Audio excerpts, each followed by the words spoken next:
Bismillahirrahmanirrahim. Alhamdulillahirabbil nahmaduhu wa nasta'inu wa nastaghfiruh wa na'udzu billahi min shururi anfusina wa min sayyiati a'malina. May yahdihillahu fala mudilla lahu wa may yudlil fala hadiya lahu. Asyhadu an la ilaha illallah wahdahu la syarika lahu wa asyhadu anna Muhammadan 'abduhu wa rasuluh. Allahumma salli salatan kamilah wa sallim salaman taman ala sayyidina Muhammad alladhi tanhallu bihil uqad wa tanfariju bihil qura' wa tuqda bihil hawaij wa tunalu bihil ragha'ib wa husnul khawatim wa yusqal ghamam wajhil karim wa ala alihi wa sahbihi fi kulli lamhatin wa nafasin bi'adad kulli ma'lumin lak ya marhamin. Rabbi shrah li sadri wa yassir li amri wa hlul 'uqdatam min lisani yafqahu qawli, amma ba'd. Assalamualaikum warahmatullahi wabarakatuh. Untuk pertamanya mari bersama kita ke majlis kita pada malam ini dengan baca Ummul Kitab Al-Fatihah.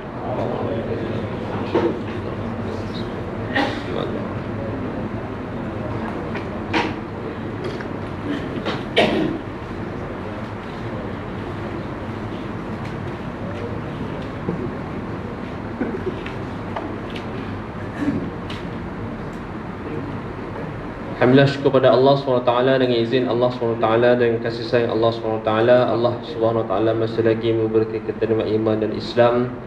Allah SWT masih lagi memberi kita nikmat kesihatan, kehidupan. Allah SWT masih lagi memberi kita kekuatan untuk datang ke rumah Allah ini. Tidak bukan hanya saja untuk beribadah kepada Allah SWT, hanya saja untuk mengabdikan diri kepada Allah SWT. Moga-moga setiap nikmat yang Allah SWT kurniakan kepada kita pada hari ini jadikan sebagai bekalan dan juga dimanfaatkan sebaik mungkin sebelum kita bertemu dengan Allah SWT insya-Allah. Baik, untuk seterusnya kita teruskan pengajian kita pada malam ini. Kitab Nasihat Agama dan Wasiat Iman, muka surat 107 ni kalau tulisan kitab Jawi lah. Kalau kitab Ruminya tak pasti. Dalam tajuknya si jahil yang cuai dan si alim yang malas.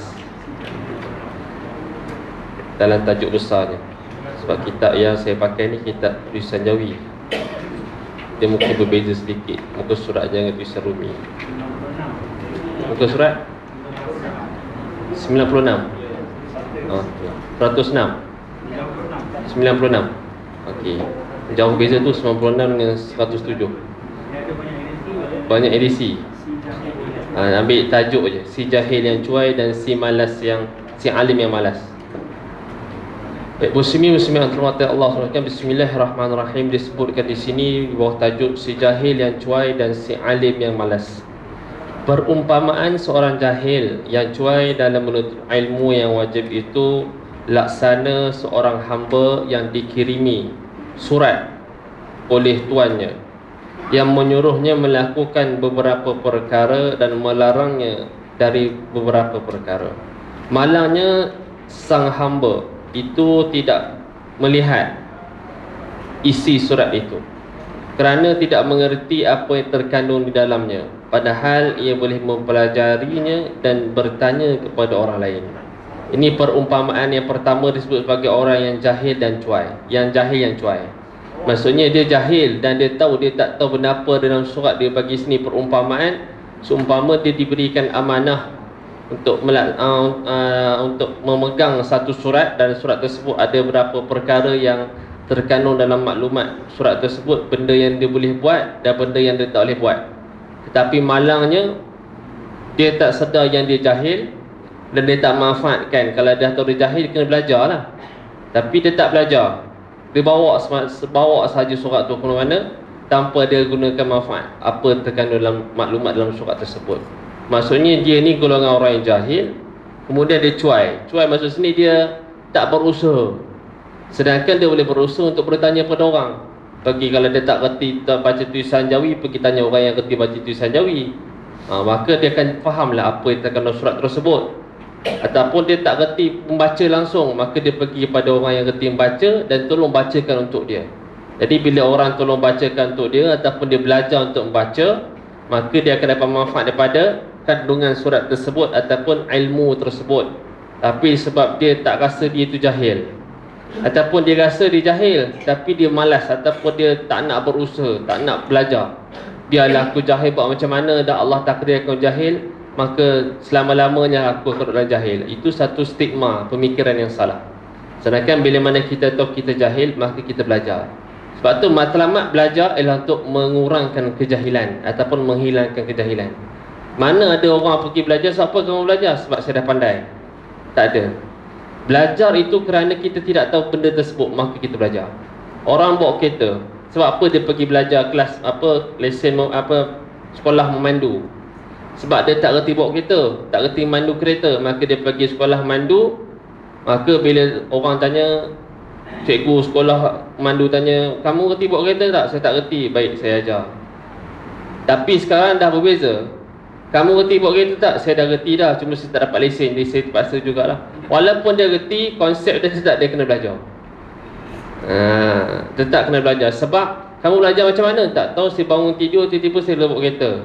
Mungkin guru kamu tu syaitan. Sebab belajar ni kena datuk guru. Tak ada datuk guru, maknanya berguru dengan syaitan. Jadi kamu belajar balik walaupun kamu reti bawa. Sebab tu kadang-kadang berbeza. Orang yang tak reti bawa kereta, bila dia belajar asas bawa kereta tu di sekolah mandu, dengan dia belajar dengan kawan dia bawa kereta. Kalau dia belajar bawa kereta tu, sebelah tangan pegang steering, sebelah tangan tak keluar tingkap, steady je bawa. Tapi berbeza dengan orang yang memang tak reti bawa kereta. First dia belajar dekat sekolah mandu, tengok macam mana cara dia bawa, straight je, fokus je, tak pandang kiri kanan dah. Kalau orang panggil, man, sabar, tunggu sekejap kita sembang. Aku tengah bawa kereta ni, aku tengah fokus ni, kamu jangan kacau. Sebab dia bermula dengan sekolah mandu, jadi etika tu lebih tersusun, lebih sistem. Tapi beza dengan belajar dengan kawan-kawan. Belajar dengan kawan bawa motor. Kawan-kawan kata, bawa motor ni banyak skill. Skill yang paling baik, bila mana kita bawa, first kita masuk dia gear, tayar naik ke atas, itu skill yang terbaik. Kita pun belajar gitu. Pergi buat benda tu, naik untuk ambil lesen motor, memang tak lepas. Siap kena maki lagi. Ni belajar sekolah mandu mana ni buat motor macam ni? Sebab tak ikut kaedahnya. Maka disebut sini, bila mana kita tidak tahu satu perkara, maka kita perlu belajar. Jahil, kita perlu belajar untuk menghilangkan kejahilan.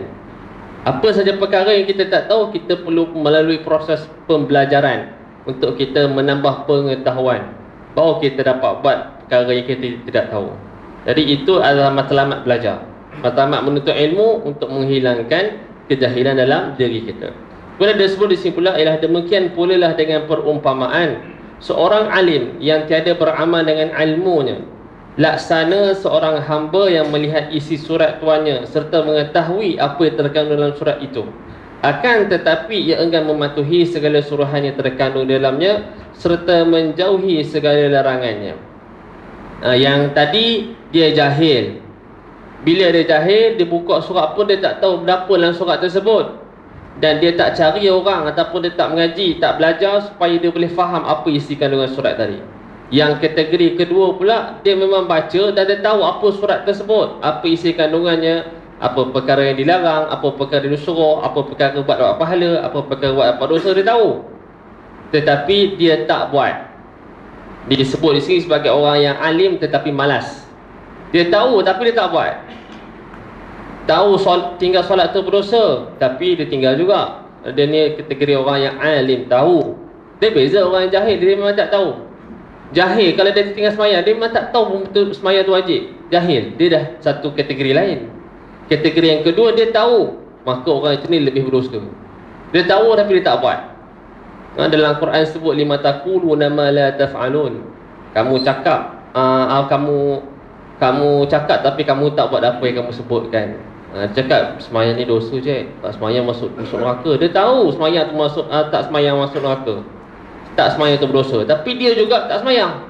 Dia ni kategori orang yang alim tapi dia malas. Ini yang bahaya sekarang. Yang jahil tu satu sudut lah, dia memang jahil dan dia tak tahu benda langsung. Kalau orang Melayu panggil jahil murakkab. Tak pasti jahil murakkab ni tak ada istilah bahasa Arab, dia ada istilah bahasa Melayu. Mungkin jahil murakkab ni kalau bahasa Melayunya kita buat jahil yang sangat jahil, dua jahil. Sebab murakkab ni dalam bahasa Arab maksudnya tersusun. Mungkin jahil tu nampak tersusun, nampak cantik je jahil tu. Memang nampak sungguh dia jahil. Semayang pun tidak, tapi nampak cantik je kehidupan dia. Mungkin itu kot masuk jahil murakkab. Sebab orang Melayu ni dia banyak istilah-istilah yang digunakan dalam bahasa Arab. Contohnya jahil murakkab lah contohnya. Jahil murakkab, kita pun pelik juga. Kita pergi negara Arab, kita cakap enta arif jahil murakkab? Arif. Kita pun pelik, macam mana orang Melayu dia dapat jahil murakkab ni? Lepas tu mulalah buka cerita-cerita, kisah-kisah yang tak logik. Dulu orang Melayu banyak mengaji kat Mekah. Orang Melayu banyak mengaji, orang Melayu dengan orang petani banyak mengaji kat Mekah. Jadi dia terbiasa cakap bahasa Arab. Dia tak reti cakap bahasa Melayu. Bila balik Malaysia, balik kampung, dia nak kata hang ni jahil sangat-sangat. Tak sampai hati, dia pun gunalah jahil murakkab. Yang jahil yang tersusun dia punya kejahilannya. Tak tahulah kita riwayat tu betul atau tidak. Cuma nak tulis sini istilah mustalahat. Dalam sini dia disebut dalam kitab ini dua perumpamaan. Yang pertama, golongan orang yang memang jahil dan dia tak berusaha untuk menghilangkan kejahilan. Yang kedua, orang yang alim, dia tahu tapi dia tak berusaha ataupun dia tak manfaatkan ilmu yang dia tahu. Dia tahu benda tersebut berdosa, dia buat. Dia tak ada manfaat dah, dia sekadar belajar tapi tak ada manfaat ilmu pada dia. Sebab tu dalam bab menuntut ilmu ni ada satu disebut sebagai keberkatan. Keberkatan ilmu terhasil ataupun natijahnya kita dapat apabila kita belajar, kita tahu, kita dapat amal berkat dari ilmu kita. Sebab tu masa saya mengaji sekolah tahfiz dulu, best saya tu 2007 masuk sekolah, tarikhnya 11 September 2008. Ingat sebab tarikh tu tarikh pertama Sukan Commonwealth tahun 1998 di Bukit Jalil. Dia senang nak ingat tarikh masuk sekolah tahfiz. Jadi tarikh kami masuk 11 September 2008, 1998. Masa tu batch kami belajar tu ada 57 orang, batch pertama masuk tahfiz. Tapi akhirnya Allah tapis satu masuk tahun ketiga, tinggal separuh, 23 orang. Masuk bila nak ambil syahadah, tinggallah 15 orang. 15 orang. Habis syahadah, ada kawan-kawan ambil keputusan untuk tidak meneruskan pengajian lagi dalam bidang alim, untuk belajar kitab. Jadi diorang berhenti. Ada sahabat meneruskan untuk pilihan untuk sambung alim, belajar kitab, belajar Jawharul Tauhid, belajar matan Nabi Syuja' seumpamanya. Jadi kawan-kawan 2015 tu tinggallah 8 orang. 8 orang je stay sekolah untuk teruskan pengajian kitab, dan selebihnya lagi 7 orang lagi berhenti. Jadi kata tak apalah aku berhenti. Dan 7 orang yang berhenti ni pula, bila kita jumpa 3 tahun lepas tu, 2 tahun lepas tu, ada yang buka madrasah tahfiz, ada yang jadi kontraktor, ada yang jadi businessman. Kita pun pelik lah, kawan kita ni mengaji tahfiz jadi kontraktor, kawan kita ni mengaji tahfiz jadi businessman. Jauh tu. Jadi kita balik, sajalah sembang ustaz. Ustaz, kami nak tanya, kawan kami ni ada yang dah habis Quran, habis 30 juzuk. Tapi ustaz dia tak jadi ustaz. Ustaz pun tak start pun. Macam mana ustaz? Sebab tu ustaz tu sebut, kadang-kadang dalam menuntut ilmu ni bukan sekadar kita nak ilmu. Kadang-kadang ilmu kita dapat, tapi berkat kita tak dapat. Berkat dia apa? Apa yang kita belajar, kita dapat amalkan. Tapi ustaz pun sebut, tapi taklah semestinya kawan-kawan kamu yang berhenti sekolah, daripada sekolah ni masuk sekolah jadi engineer ke, jadi benda lain ke, kehidupan mereka tak berkat. Tapi bidang mereka tu tak sepatutnya mereka berada dengan asas yang mereka ada. Itu tahfiz Quran. Jadi memang betul pun bukan ada sebut. Cuma tak salah. Cuma ada sedikit keistimewaan sebab mereka ni ada background hafiz Quran. Jadi ada seorang sahabat tu kontraktor. Pekerja-pekerja dia memang wajib dah Zuhur, Asar, kamu jangan culah. Buat kerja juga. Time semayang kena berhenti semayang. Jadi kita pun pergi syarikat dia, pergi nampak macam tu. Sebab dia ada roh Islam dalam jiwa dia. Sebab dia background dari sekolah tahfiz Quran, itu kebaikan dia.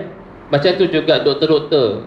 Sekolah masa di Mesir ada kawan-kawan di Mesir yang dah balik, dia daripada Darul Quran. Jadi doktor, jadi bila patient jumpa dia, doktor saya sakit sekian, macam mana doktor? Doktor kata, pakcik semayang ke ni Zuhur ni? Pakcik saya datang jumpa saya macam Zuhur ke? Tak lagi lah pakcik, itu sebenarnya ubat yang paling mujarab. Pakcik kena semayang tu. Pakcik semayang dulu sebab pakcik kena minta dengan Allah dulu baru jumpa makhluk. Pakcik jumpa makhluk dulu baru jumpa Allah, tu teknik yang salah. Sebab mereka ada kefahaman Islam. Mereka ada kefahaman Islam. Jadi orang nak pergi jumpa dia pun ambil ubat pun je insaf. Pakcik, ubat ni pakcik boleh makan, tapi jangan yakin ubat ni, yakin dengan Allah. Kalau pakcik makan ikut cara saya sebut pun tapi Allah tak bagi sihat, pakcik takkan sihat. Tapi pakcik makan sedikit tapi tawakal pakcik kena pakcik kepada Allah yang bagi sihat tu Allah, bagi sakit tu Allah, kemungkinan pakcik akan sihat dengan izin Allah, bukan dengan sebab kepandaian saya jadi doktor pakar dan seumpamanya. Sebab ada kefahaman Islam. Sebab tu dalam menuntut ilmu tu kita nak berkat. Berkat tu dekat mana? Kita dapat sikit tapi kita dapat amalkan, itu keberkatan ilmu. Kan, ada orang dengar ataupun ada orang mengaji lama tuan-tuan, tapi dia habis mengaji dia tak ke bidang tersebut, di bidang lain. Bukan tak berkat, tapi kemungkinan ketika dia belajar tu mungkin kalaulah aku jadi doktor kan bagus. Contoh dia duduk bidang lain tapi niat tu ke arah bidang lain, mungkin Allah akan terjemahkan pada alam pekerjaan dan seumpamanya. Dia benda tersebut bukannya sebab tak berkat, tapi lebih baik, lebih cantik bila contoh dia hafiz Quran, dia mengajar, adapun dia jadi ustaz, jadi imam, lebih sesuai dengan kriteria sebab dia hafal Quran. Sebab biasanya orang hafal Quran ni kebiasaannya, pengamalannya habis Quran dia ambil syahadah, dia baca 30 juz sehari. Habis syahadah tu kadang-kadang ustaz akan bagi sanad. Ustaz guru kelas yang kita ambil belajar, ustaz bagi sanad. Lepas ni kamu dah habis ngaji ni, kamu dah berhenti ni, ustaz bagi sanad kat kamu sekian, kalau boleh kamu tiap boleh, kalau boleh sebulan sekali cubalah khatamkan hafalan kamu. Bukan khatamkan bacaan, khatamkan hafalan. Jadi kalau mereka duduk dalam posisi ustaz, posisi imam, confirm boleh khatam insya-Allah. Tapi kalau posisi lain susah sedikitlah. Boleh tapi susah sedikit. Tapi bila yang boleh, bulan Ramadan. Bulan Ramadan lah peluang untuk khatamkan hafalan Al-Quran. Sebab suasana tidak sama dengan ketika belajar. Masa kita belajar, kita ngulang sehari 5 juzuk, 10 juzuk tu biasa je. Sebab kita tak buat kerja apa, kita just mengulang Quran, baca Quran. Tapi bila kita dah pindah ke alam lain, alam kita dah kahwin, elok nak buka Quran, anak datang kacau. Tutup Quran, baru apa Fatihah. Tutup Quran.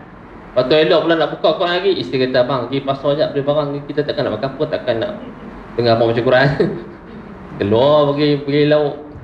Jadi cabaran dia berbeza. Sebab itu pengalaman yang saya hadapi lah.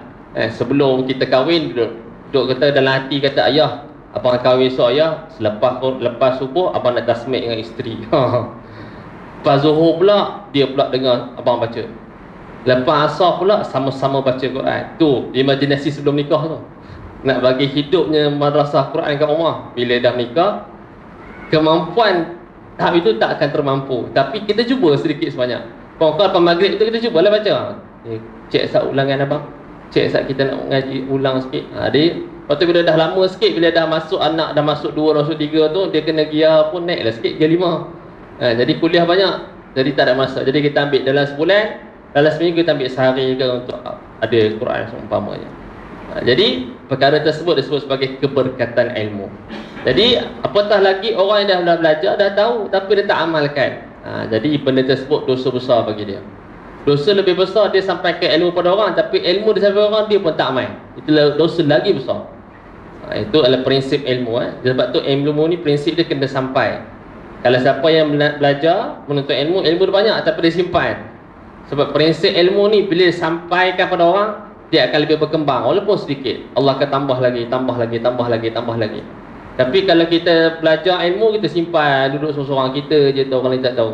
Jadi lama-lama ilmu tu akan hilang dan terus hilang. Dia akan hilang. Tak kisahlah belajar ilmu apa sekepun. Ilmu faraid duduk biasa pakar dah pembahagian apa hazil unsayain, pembahagian apa ziwaj, ahli asabah macam mana. Lama dah tak main, lama dah tak mengajar orang, lupa faraid tadi. Dalam bab fiqh, walaupun benda simple, rukun semayang, tapi tak pernah mengajar. Kita tahu orang tapi tak pernah ajar orang, boleh kelang kabut juga. Bila kena interview nak jadi imam, orang tanya rukun semayang. Pengalaman saya kena interview dengan arwah patih di apa, Kalau Hulu tu kan, untuk jadi imam. Dia tanya rukun semayang apa? 13. Heish, kamu pergi penuh sikit. Kita terus tersentak. Salah ke? Tik berapa? 13. Salah. 15 kot. Lagi salah. Allah, macam mana belajar orang tu betul ke tidak ni? Pakcik, mana ada khilaf dah pakcik? Rukun semayang. Rukun semayang ni 3. Kejut kita dengar. Rukun semayang 3. Apa dia? Qalbi, fi'li, qawli. Allahu Akbar. Nampak cara dia tanya nak matikan tu. Keliru tu. Salah. Salah. Ada apa 3? 3. Kita boleh fikir 3 ni dekat mana? Mungkin Fatihah salam kot. Pokoknya dia sebut 3 ni pembahagian rukun, cik. Itu cara dia ingat rukun semayang. Kalau kamu ingat rukun semayang 13 tu, kamu lupa yang tu habis semua. Tapi kalau ingat pembahagian rukun 3 tu, kamu ingat semua. Itu benda biasa tu. Tapi kalau kita pun tak duk mengajar orang tak apa, boleh lupa. Sifat 20 tu, wujud tu boleh lah ingat lagi. Bawah tu bunyi angin-angin je. Fuh je. Adalah cukup 20, insya-Allah cukup. Kalau kita tak mengajar ataupun kita tak sampai kepada orang. Tapi bila kita sampai kepada orang, ilmu tersebut akan berkembang dan berkembang. Baik, disebut sini, cubalah renungkan wahai saudara-saudara. Moga Allah merahmati anda. Adakah cuai yang lebih dahsyat dari kecuaian dua orang hamba ini terhadap perintah tuannya? Dapatkah mereka membuat alasan atau mengemukakan keuzuran kepada tuan mereka? Bukankah mereka itu patuh menerima seksa dan balasan kerana berani menentang perintah dan kurang perhatian terhadap arahan tuannya? Awas, janganlah anda menjadi selaku salah seorang dari kedua orang tadi, iaitu orang jahil yang tidak mahu belajar ataupun seorang alim yang tidak beramal dengan ilmunya. Kelak anda akan binasa. Ketika itu anda akan rugi serugi-ruginya, dunia dan juga akhirat. Itulah dikatakan kerugian yang nyata. Disebut sini berkaitan dengan kita jangan ada dalam dua kategori ni. Orang jahil pun kita tak nak ada, orang alim yang tak beramal pun kita tak nak ada. Jadi kita nak jadi yang sebaliknya. Bila kita jahil, kita tidak tahu, maka kita belajar, menuntutlah ilmu. Bila mana kita dah tahu ilmu tersebut, kita dah ada, kita dah tahu, kita sampai kepada orang lain. Dan kita juga kena amalkan. Itu dia punya prinsip dia. Sebab tu dalam prinsip dakwah disebut islah nafsah wad'u ghairah. Kita ajak orang semayang bukan sebab kita dah memang selalu semayang, tapi kita ajak orang semayang supaya nak memperingatkan diri kita, kita juga perlu semayang. Islah nafsah wad'u ghairah. Perbaiki diri kamu dan ajak orang lain. Jadi kita nak baiki diri kita, kita ajak orang lain juga. Jumlah infak. Bukan kita suruh orang lain infak, kita buat tak tahu je. Itu konsep dakwah. Nama disebut tarbiyah. Dan kita nak ajak orang, kita buat ajak orang pergi semayang. Sebab kita pun tak semayang, kita pun kadang-kadang kita tak semayang. Bila kita ajak orang, lama-lama kita akan rasa segan. Aku ajak dia semayang, aku tak semayang. Aku suruh dia baca Quran, aku tak baca Quran. Allah, malu. Kita pun walaupun mula-mula tu sebab malu, tapi lama-lama tu dia akan hilang lah. Dan akhirnya menjadi satu sebati amalan kehidupan kita. Jadi perkara ini kita kena sematkan diri dalam jiwa kita, supaya kita akan ada satu perasaan, ada rasa tanggungjawab. Bila mana kita tak tahu, kita belajar. Bila mana kita tahu, kita amalkan dan kita sampaikan kepada orang lain. Adapun dia sebut di sini, adapun memperluas diri dalam ilmu-ilmu agama yang berguna dan menambah pengetahuan lebih dari kadar yang perlu, maka itu adalah sebaik-baik jalan untuk menuju kepada Allah Ta'ala dan seutama-utama amalan di sisinya. Akan tetapi menuntut ilmu itu hendaklah disertakan dengan tulus ikhlas dan dilakukan semata-mata kerana Allah. Sesudah itu hendaklah ia mengerah dirinya untuk beramal dengan ilmu yang dituntutnya, serta mengajarkannya pula kepada orang lain, dengan tujuan menempa kerajaan Allah Subhanahu Wa Taala dan mendapat balasannya di hari akhirat. Ada sebut sini, tidaklah masalah kalau kita nak belajar ilmu-ilmu lain. Contoh, kita dah belajar dah ilmu fiqah, ataupun kita dah memahami ilmu fiqah, kita nak belajar ilmu lain. Contoh, kita nak belajar ilmu bahasa Arab, tak ada masalah belajar. Bahasa Arab ni bahasa syurga. Sebab tu dia berbeza sedikit. Bukan saya nak rasa, oh ustaz ni sebut mungkin dia orang luar. Dia berbeza gini. Siapa yang saya cerita ni pengalaman di Mesir. Siapa yang ambil kuliah bahasa Arab, atau siapa ambil kuliah syariah, dia boleh mengajar orang dalam subjek syariah. Apa usul fiqh ke, apa Fiqh muqaran seumpamanya boleh mengajar. Fiqh perbandingan boleh mengajar. Siapa yang ambil kuliah usuluddin, dia boleh mengajar orang dalam subjek usuluddin, bab tauhid, bab tayarat fikriyah, teori pemikiran dia boleh mengajar. Tetapi siapa yang ambil bahasa Arab, dia boleh mengajar orang syariah, dia boleh mengajar orang usuluddin, dan dia juga boleh mengajar orang bahasa Arab. Sebab dia belajar bahasa Arab, dia belajar bahasa. Bila dia sebut belajar bahasa, dia boleh mengajar walaupun subjek lain sebab dia memahami bahasa. Tapi kalau orang yang ambil bahasa kuliah syariah, susahlah dia nak ajar kitab lughah, kitab bahasa Arab. Dia kata, "Wish, ini orang lughah je boleh ni. Oh, lughah je boleh ni." Sebab itu sudut kunci bahasa, kekuatan bahasa. Sama macam hari ni. Kalau orang yang boleh kuasai bahasa Inggeris, orang akan nampak, "Wih, hebat dah ni bahasa Inggeris." Sebab tak semua bahan rujukan dalam bahasa Melayu akan ada bahan rujukan bahasa Inggeris. Jadi kalau kita cari satu subjek, satu perkara, satu isu, kita buka-buka tak ada bahasa Melayu, ada dalam bahasa Inggeris. Jadi bila dia boleh kuasai bahasa Inggeris, dia boleh tahu banyak ilmu. Sebab tu belajar bahasa ni dituntut dalam Islam. Boleh belajar banyak bahasa, tak ada masalah, asalkan kita ada kemampuan, ada kesungguhan untuk belajar walaupun sedikit. Itu kunci bahasa.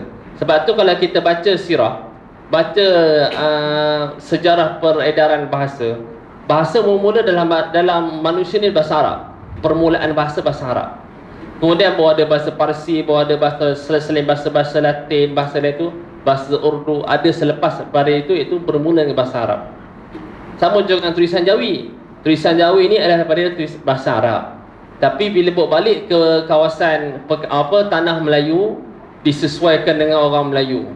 Sebab tu antara kitab yang menggunakan Jawi lama ataupun bahasa Arab campur dengan bahasa Melayu, iaitu kitab Syekh Idris Al-Marbawi. Apa nama kitabnya? Lupa dah. Apa nama? Bahrul Mazi. Kitab Bahrul Mazi. Kitab Bahrul Mazi ni, kami di Mesir dulu ada buat projek untuk mengalih bahasa guna bahasa standard. Sebab dia ada guna bahasa Perak. Ada satu istilah tu guna, benda apa ni? Tak jumpa. Kita cari bahasa Arab, tak jumpa. Dalam kita cari jumpa ada waris dia, orang pada orang kita cakap, ini bahasa Perak, bahasa lama ni. Orang Perak sekarang pun tak sebut dah bahasa ni. Tapi Syekh Idris tu mungkin terbawa-bawa. Kita sangat baik sebab dia bisa menulis. Macam kita lah kan, bila kita bercakap bahasa kita, kita cakap bahasa kita, kadang tulisan kita tu kita terkeluar juga bahasa kita, daripada bahasa standard ke bahasa percakapan. Cuma nak sebut sini, sejarah tulisan Jawi itu memang bermula dengan bahasa Arab, cuma digunakan diterjemahkan dalam bahasa Melayu sesuai dengan konteks masa. Sebab tu dulu disebut ada kitab kuning. Kitab kuning itu permulaan tulisan Jawi di tanah Melayu. Permulaan tulisan Jawi di tanah Melayu, daripada bahasa Arab ditukar. Cuma sekarang ni tulisan Jawi pula, dia ada satu Jawi lama dengan Jawi baru. Beza dia penambahan alif, waw dengan ya. Contoh, suka. Suka. Dulu sin waw ka, sekarang sin waw ka alif. Sebab kalau tak bawa alif, suka. Tak ada suka. Bubuhlah ka alif, bawa nama suka. Siang. Dulu sin yanga, siang. Sekarang kalau bawa sin yanga, sing. Sebab dia nampak dia ni, dia kena bawa sin ya alif nga, siang. Dia ada beza sedikit je.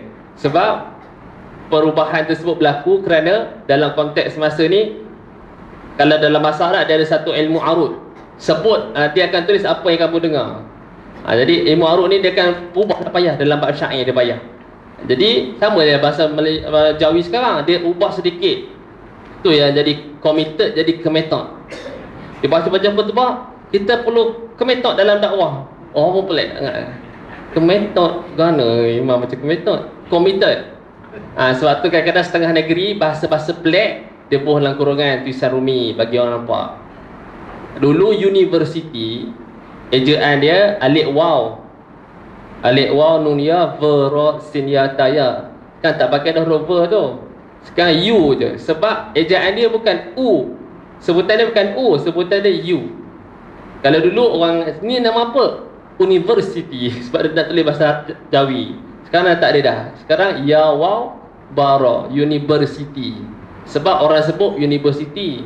Kalau dulu nak tulis Jawi, university. Jadi alif waw nun ya vera sin ya ta ya pun nama university. Sebab university. Sekarang Belajar mana? University. Tak belajar mana? Lambat sebut university. Jadi dah ubah. Itu di antara tulisan Jawi yang berubah. Tapi dah sebut asas tulisan Jawi itu adalah bahasa Arab. Maka kalau kita nak belajar bahasa Arab, tak ada masalah, boleh belajar. Cuma jangan fikir ni kan salah satu format dia ataupun salah satu tips dia. Bila belajar bahasa Arab, jangan letakkan benda yang payah dalam kepala. Contoh apa? Aku nak cakap bahasa Arab tapi kita tak tahu domir macam mana, nak guna kum ke, kuna ke, ka ke, ki ke, payahlah. Ini stigma. Masa saya belajar dulu di Mesir pun, ambil kuliah bahasa Arab sebab saya dulu isi borang di Malaysia, kuliah syariah. Tiba-tiba naik di kuliah di Mesir dan nak masuk kuliah bahasa Arab. Kecewa tu. Jadi fikir cuma dah aku nak cakap bahasa Arab ni, ya Allah, habislah, matilah aku kan. Macam-macam fikir. Sebab nampak payah. Tapi bila kawan-kawan pakai sekarang macam ni yang paling penting belajar bahasa ni kena berani. Salah tak apa, biasa. Salah biasa. Lepas tu dulu masa saya belajar di Mesir, kita buat peribahasa yang tak ada. Orang Melayu panggil jangan malu-malu kucing. Kita pun berbahasa Arab, la haya kitun. Janganlah malu-malu kucing. Hayah tu malu, haya kitun. Arab pun pelik. Belakang parang kalau diasahkan tajam. Wara'ul faran iza tasahsaha fatajam jama. Dia pun pelik. Kok mana Arab ni? Wara' tu bahasa Arab, faran tu bahasa Melayu. Wara'ul faranj iza tasahsaha. Iza bahasa Arab apabila, tasahsaha di asahsah. Tasahsaha fatajam jama, maka tajamlah dia. Jadi tapi kita confident. Kawan-kawan yang sebut pun confident. Kita pun tahu, hebat itu punya, tak pandai cakap bahasa Arab. Muka confident. Walaupun salah, confident muka. Macam di Mesir, dia akan tahu, dia orang Arab ni dia tahu hidup. Sebab tu kalau pergi Mekah, di Umrah, Arab ni jangan tipu. Dia boleh hidup muka lama dengan muka baru datang. Sebab tu kalau muka baru datang, kita tanya camp dia, berapa harga ni? Dia pun tak tengok. Mia. Mia, tu menipu tu. Dia start menipu tu. Tak dia sebut tu, mata tak tengok kita, dia ada menipu tu. Kita tanya jubah ni berapa? Mia. 100. Sebab dia tahu orang baru. Macam saya di Mesir tu sampai pergi ke pekat, pergi ke pasar. Ana uridu haza. Arab tu gelak, ngekek-ngekek gelak. Ana uridu haza. Dia pun gelak, ngangah gelak. Kita kata, pasal apa Arab ni gelak? Dia kata, salah ke sebut? Betul dah. Lepas tu pasal apa? Tak tahulah. Bila senior datang, senang ana izdah. Kemudian kita punya ana uridu haza sampai dia ana izdah. Pendeknya, patutlah Arab tu gelak. Lepas tu kita, itu bahasa dia punya bahasa sendirilah, bukan bahasa standard. Tapi kita cakap tu kena yakin walaupun salah. Itu bahasa. Jadi bila kita belajar bahasa Arab, benda apa yang kita akan fikir apa aku nak cakap. Masalah orang nak balas tu nombor 2. Cakap je. Masmu, ismi, sekian. Walaupun kadang-kadang kalau kita nak fikir kaedah memang akan salah. Kita akan tak boleh cakap bahasa Arab. Lepas mubtada' khabar, lepas tu macam mana jumlah khabariyah, jumlah fi'liyah, mana aku nak letak fa'il maf'ul, memang tak boleh cakap. Cakap je dulu. Lepas tu nombor 2, saya ngajar orang tua bahasa Arab, komunikasi. Saya cakap pakcik, cakap je, jangan malu. Salah tu biasa, yang tak salah tu dah biasa. Dan ternyata cakap bahasa Arab, fasihnya, ini masalah ni. Patut dia jadi ustaz, kita jadi pelajar. Itu luar biasa. Lebih biasanya datang cakap salah biasa. Sebab tu dalam bahasa Arab, nak belajar bahasa Arab, tip dia tak payah duk risau. Dia kaedah satu sudut lain, sebutan percakapan satu sudut lain. Sebab kita, kalau orang kata ustaz saya tak ada basic, tipu. Fatihah tu bahasa Arab, bukan cakap bahasa Melayu. Fatihah, kita ada basic, cuma kita sama ada berani ataupun tidak. Cakap je. Walaupun kadang-kadang memanglah salah. Betul kita sebut ni. Kawan saya masa baru mengaji 2 bulan, orang panggil untuk dimutarjim. Jadi mutarjim bukan benda senang. Kita bukan hanya boleh nak dengar apa dia cakap semua. Patutlah Arab pula kadang-kadang ada hujung kan, ada tambah. Tapi dia terima tawaran dia mutarjim. Majlis besar ni dia pun terjemah. Sap. Arab tu cakap rasa panjang, dia terjemah pendek. Dia kata macam ni lebih kurang. Sah. Tapi muka tenang, muka tak rasa sakit. Allah, macam mana aku nak terjemah. Muka tenang je. 2 jam. Talk tu 2 jam dengan Arab tu. Tapi muka dia tenang terjemah. Dia sebut begini sekian. Habis itu Arab tu tanya dia, terjemah apa tadi? Arab tu tanya dia, terjemah apa? Terjemah apa? Dia kata, aku pelik. Sebelum ni, mutajir sebelum ni, kalau aku cakap panjang, dia cakap lebih panjang daripada aku. Tapi kamu ni aku cakap panjang, kamu cakap lebih pendek daripada aku. Lepas tu dia kata, aku bagi khulasah. Kata bagi khulasah, maknanya setiap yang sebut tu kesimpulan tu, ikut apa kefahaman dia.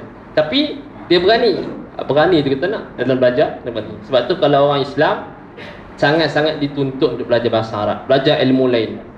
Kalau kita dah tahu fiqh, kita nak ambil ilmu lain, tak ada masalah. Sebab tu dalam kitab dia menyebut benda tersebut sangat-sangat dituntut dan digalakkan. Tak ada masalah, boleh untuk kita belajar ilmu lain selain pada ilmu yang kita dah belajar. Sangat-sangat dituntut. Cuma yang asas basic yang perlu kena belajar lah fardu ain. Itu basic yang kita kena belajar. Kita janganlah belajar ilmu tinggi faraid, kita belajar usul fiqh, qawaid fiqh, rukun sembahyang tak ingat lagi. Tak payahlah, belajar benda basic. Kalau selesai dari basic tu belajar benda yang lebih tinggi, tak ada masalah. Fadal. Kadang-kadang ada orang belajar bab tauhid, uluhiyah, rububiyah, tapi sembahyang tidak. Tu jam. Cerita Allah ni wujud, Quran ni makhluk ke? Dia faham Quran ni. Sekali ni zuhur masuk ni sembahyang ni. Tak sembahyang ni, Allah. Jam lah. Cerita bab dalil-dalil tu dalil ni sembahyang tidak lagi. Malu lah. Tu penting, benda basic, benda asas kena belajar. Kemudian yang tambahan itu sekadar ilmu tambah kita. Kita nak meningkatkan kita punya pengetahuan kita dalam bab ilmu. Penting, sikit sebanyak kena tahu. Sebab tu kalau orang cakap, ustaz, saya ni dah belajar ilmu agama alhamdulillah. Dulu mungkin tidak, tapi sekarang pendedahan sekarang, walaupun kita belajar agama, anak-anak sekolah agama tahfiz sekalipun sekarang, kita bagi pendedahan juga supaya mereka tidak jahil sangat. Tak ada sampai keluar-keluar sekolah tahfiz tu tengok laptop, ustaz, ini karipap ke? Tertegur sangat. Dulu pernah berlaku, sebab dia dulu belajar jauh-jauh dulu kan. Suasana orang dulu mengaji sekolah agama, memang tak rasa dunia luar langsung. Bila dia keluar-keluar tu, dia nampak pas, dia pelik, pas bergerak. Kenapa dia tak ajub sangat? Sebab dia tak pernah nampak dalam sekolah dia. Tapi sekarang, pendekatan sekarang, sekolah agama ni kita ajar juga, kenal juga dunia luar ni apa. Sebab tu sekarang ni sekolah tahfiz tak seketat macam dulu. Dulu cuti, macam saya mengaji dulu, cuti setahun 2 kali. Raya puasa dengan raya haji, tu je. Selain tak ada cuti dah, duduklah kat sekolah tu. Sekolah tu pula memang dah tutup habis dah, memang tak nampak dunia luar langsung. Nampak kawan-kawan kita sahaja. Tapi sekarang pendekatan sedikit berbeza. Kadang-kadang sebulan sekolah, ada 3 hari balik cuti, jumpa mak ayah. Balik cuti, kalau nak ada kakak kahwin ke. Dulu masa saya dulu, ayah saya ambil ijazah master di UTM Skudai. Minta kat ustaz nak minta cuti 2 hari. Pasal apa? Ayah saya ni convocation. Convo tu makhluk. Convo tu makhluk. Ini mengaji Quran dapat pahala. Sentak kita. Ayah kita cakap, ustaz, ayah saya ni kali pertama ni naik ni, convocation ni bukan senang ni, kami adik-adik semua datang. Mana penting lagi? Kamu ngaji agama penting ke convocation ayah kamu penting lagi? Ngaji penting lagi. Duduk sini, jangan balik. Sentak kita. Betul ke ni tak boleh ustaz? Tak boleh. Esok tu minta lagi, ustaz, tolonglah ustaz. Tapi dah tak boleh. Teknik yang ketiga menangis. Tolonglah ustaz, nangis. Ustaz fokusnya, okey boleh. Kamu pergi hari ni, besok lepas subuh datang balik sekolah. Daripada KL ke Johor. Dari KL ke Johor tu pergi, ayah ambil, pergi ke Skudai. Ayah ambil konvo petang tu balik, terus ke KL, hantar balik. Sekejap je, sehari lebih. Susah. Sampai sekarang tahfiz, alhamdulillah, senang sangat-sangat cuti. Senang sangat-sangat cuti. Kita pun bukanlah nak suruh jadi ketat macam dulu, tapi bila kelonggaran ini ada, mereka sedikit terbuka. Tak adalah mereka ketinggalan jauh. Dulu orang fitnah, orang ngaji agama ni tak tahu langsung babak dunia ni. Tak tahu langsung, tapi sekarang dah terbuka sedikit. Bila terbuka sedikit ni, mereka orang tahu dunia luar dan tidaklah menjadi fitnah kepada orang mengaji agama ni jahil sangat. Jahil bab dunia, bukan jahil bab akhirat, jahil bab dunia. Dunia tu tahu sikit, kena juga ambil tahu walaupun tidak banyak. Baik. Jadi itulah sikit saya dapat kongsikan pada malam ini berkaitan dengan perumpamaan 2 perkara, 2 kelompok. Pertama, kelompok yang jahil, cuai, tak nak belajar. Yang kedua, orang alim dah tahu tapi tak amal apa yang dia tahu. 2 perkara ini kita doa-doakan supaya tidak ada dalam diri kita, tidak ada dalam keluarga kita dan tidak ada dalam masyarakat kita. 2 perkara ni perkara penyakit yang sangat berbahaya. Jahil pun bahaya, yang alim tak amal ilmu yang dia belajar pun bahaya. Dua perkara sebut bahaya. Jadi kita doakan supaya kita tidak tergolong dalam dua kelompok ini, dan kita berusaha sebaik mungkin untuk kita manfaatkan kehidupan kita dengan menuntut ilmu agama Allah Subhanahu Wa Taala. Tidak banyak, sedikit kita cuba untuk belajar, supaya dengan kita belajar tersebut Allah akan berikan kita kekuatan mengenal Allah Subhanahu Wa Taala dan merapatkan diri kepada Allah Subhanahu Wa Taala sebelum kita bertemu dengan Allah Subhanahu Wa Taala. Apa baik itu datang pada Allah Subhanahu Wa Taala, baik pernah atas kelemahan sendiri, ma asabaka min hasratin min Allah wa ma asabaka min sayyi'atin fa min nafsik. Untuk balas kita tasbih.